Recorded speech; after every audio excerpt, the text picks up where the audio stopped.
तो ये हमारे पास law of radioactive decay, जिसमें हमने ये कंसिडर किया कि अगर हमारे पास एक इनिशियल नंबर में यहाँ पे सैम्पल एक मौजूद है जिसमें उसका टोटल नंबर n नॉट के बराबर है, उस केस में time t equal to 0 cover हुआ है, मीन्स अभी डीके नहीं हुआ।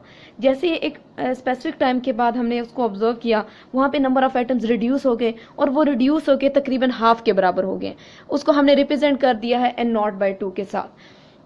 अब हम देख लेते हैं कि जनरली इसको रिड्यूस होने में कितना टाइम लगा, यानी हाफ नंबर अटेन करने में उसने हाफ लाइफ कवर की, और उसकी हाफ लाइफ किसके बराबर होगी। हम इसको कैलकुलेट करने के लिए दोबारा हम यूज कर रहे हैं law of radioactive decay का रिलेशन, जो कि हमारे पास है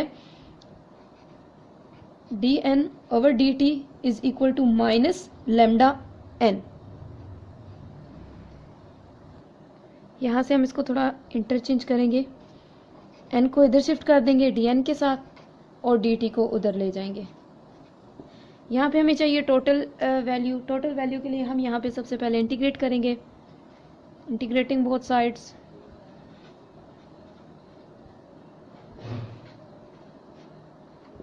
हमारे पास आ जाएगा 1 by n dn is equal to minus lambda, lambda is a constant, तो ये इंटीग्रेशन से बाहर शिफ्ट हो जाएगा, और dt का इंटीग्रल। अब यहाँ पे हमने इन्वॉल्व करवानी है लिमिट्स कि कहाँ से कहाँ तक हम इसको इंटीग्रेट करेंगे।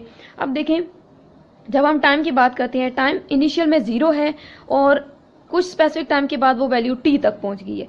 इट मीन्स हम इसको इंटीग्रेट कर रहे हैं इनिशियल से उस इन्फिनिट टाइम तक या एक मैक्सिमम टाइम तक। और दूसरी तरफ जब टाइम 0 था उस केस में उसका इनिशियल नंबर कितना था, n नॉट के बराबर, और जब टाइम t पहुंच गया उस केस में उसका नंबर रिड्यूस होके n तक आ गया। अब यहाँ पे हम इंटीग्रेशन के रूल्स के मुताबिक नीचे फंक्शन और ऊपर डेरिवेटिव इसका मौजूद है, नीचे फंक्शन है n, इसका डेरिवेटिव 1 मौजूद है। हम इसको इंटीग्रेट करेंगे, हमारे पास आ जाएगा ln, और इसको हम लिमिट लगा लेंगे n नॉट से लेके n तक इक्वल टू माइनस लेमडा। यहाँ पे जब इसकी इंटीग्रेशन होगी ये t के बराबर आएगा, इसको इंटीग्रेट करेंगे, इस पे लिमिट लगाएंगे 0 से t तक। अब दोनों साइड्स पे लिमिट लगा देंगे, applying limits on both sides we get log of n minus log of n naught equal to minus lambda. इस पे लिमिट लगाएंगे तो t माइनस 0। ये रिलेशन रिप्लेस होके कुछ इस फॉर्म में आ गया है। अब हमने लॉग को खत्म करना है, एक्सपोनेंशियल से ले लेंगे दोनों साइड्स पे। एक्सपोनेंशियल की वजह से लॉग और एक्सपोनेंशियल कैंसिल आउट, रिजल्ट हमारे पास आ गया n over n naught is equal to, इधर एक्सपोनेंशियल लॉग नहीं है तो वो कैंसिल नहीं होगा, तो ये इसकी पावर में इस तरीके से शिफ्ट आउट हो जाएगा। नेक्स्ट में हमारे पास आ गया n is equal to n naught exponential minus lambda t। अच्छा, ये हमारे पास एक रिजल्ट आ चुका है। ये हमें क्या बता रहा है, n एक्चुअल क्या है, ये डिकेइंग नंबर है, n नॉट क्या है, इनिशियल नंबर है, ठीक है। और ये एक्सपोनेंशियल की फॉर्म में हमारे पास है कि ये टाइम के लिहाज से एक्सपोनेंशियली वो किस तरीके से उसमें रिडक्शन आ रही है। अब हम यहाँ पे कुछ सपोजिशंस कर लेते हैं। हमें मालूम है ये जो डिके नंबर है ये एक्चुअली है तो n, लेकिन कितना डिके हो रहा है, हाफ नंबर के बराबर डिके हो रहा है। n नॉट बाई 2 की फॉर्म में हम इसको रिप्लेस कर लेंगे, n नॉट जो है वो n नॉट की फॉर्म में रहे, और रिजल्ट हमारे पास क्या आएगा कि टाइम एक्चुअली वो स्पेसिफिक टाइम कवर हो रहा है जिसको हम हाफ लाइफ का नाम दे रहे हैं, t1/2।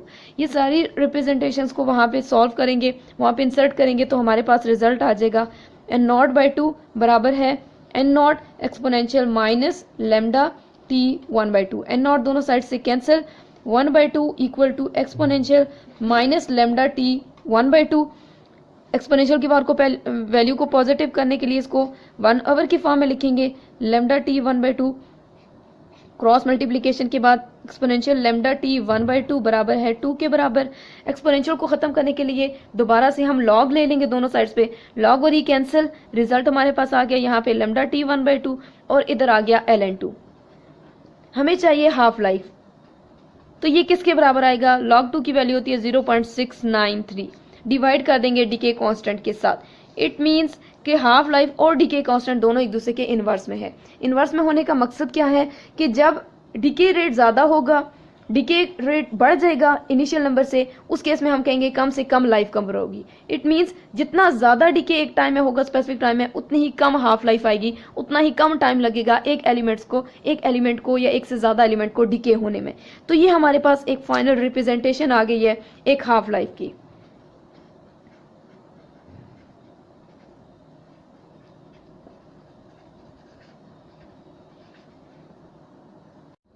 तो हमने देखा कि हाफ लाइफ का रिलेशन हमारे पास आया 0.693 डिवाइडेड बाय लैम्डा, जो हमें ये बता रहा है कि हाफ लाइफ और डीके कांस्टेंट दोनों एक दूसरे के इन्वर्सली प्रोपोर्शनल है।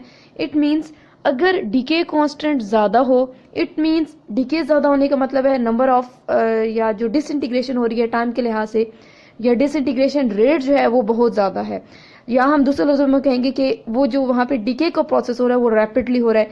इट मींस जब ये वैल्यू बढ़ जाएगी उसके रिजल्ट में हाफ लाइफ जो है वो क्या होगी, कम होगी।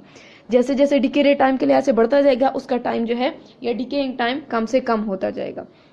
अब हम यहाँ पे सपोज कर लेते हैं, सपोज हमने ये किया कि लेट्स सपोज हमारे पास दो डिफरेंट रेडियो एक्टिव सैंपल्स मौजूद हैं। We have two different radioactive samples,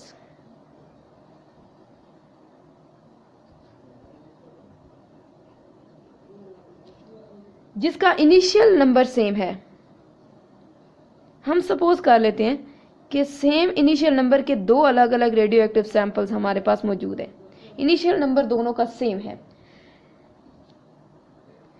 और इनमें डीके कुछ इस तरीके से हो रहा है कि लेट्स सपोज पहले वाले का जो डीके कांस्टेंट है वो लैम्डा 1 के बराबर है, दूसरे वाले का डीके लैम्डा 2 के बराबर है। और जब हमने लैम्डा 1 को कंसिडर किया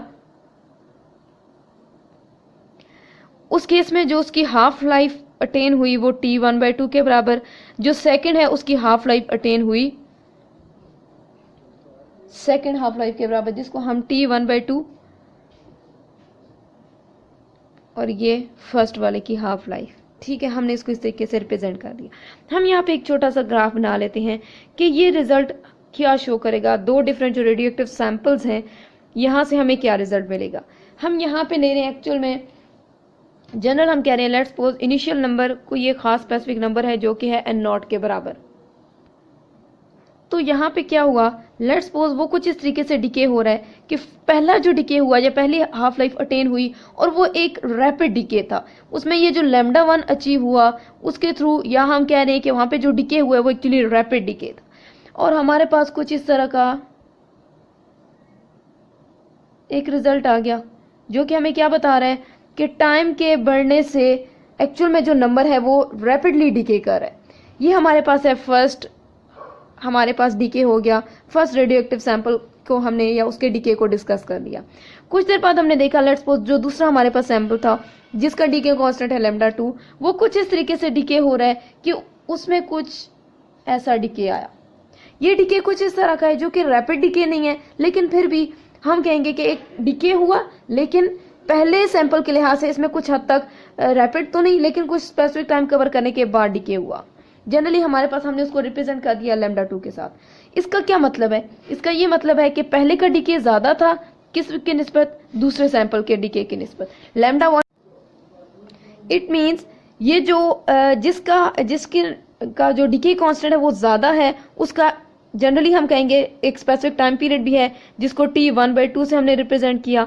जो दूसरा था उसके लिए time period second time period है जिसको हमने इस तरीके से रिप्रेजेंट किया। ठीक है, तो इट मीन्स जिसका डीके कांस्टेंट ज्यादा होता है वो उसका टाइम पीरियड या उसकी हाफ लाइफ जो है वो कम होती है। लैम्डा 1 ग्रेटर आया लैम्डा 2 से, एक्चुअल में इसकी हाफ लाइफ क्या होगी, हाफ लाइफ फर्स्ट सैंपल की लेस होगी as compared to half life of second sample. ये तो था हमारा आज का टॉपिक जिसमें हमने हाफ लाइफ को डिस्कस किया और हाफ लाइफ के लिहाज से किस तरीके से हम रेडियो एक्टिव सैंपल के डीके को डिस्कस करते हैं। Thanks for watching my video.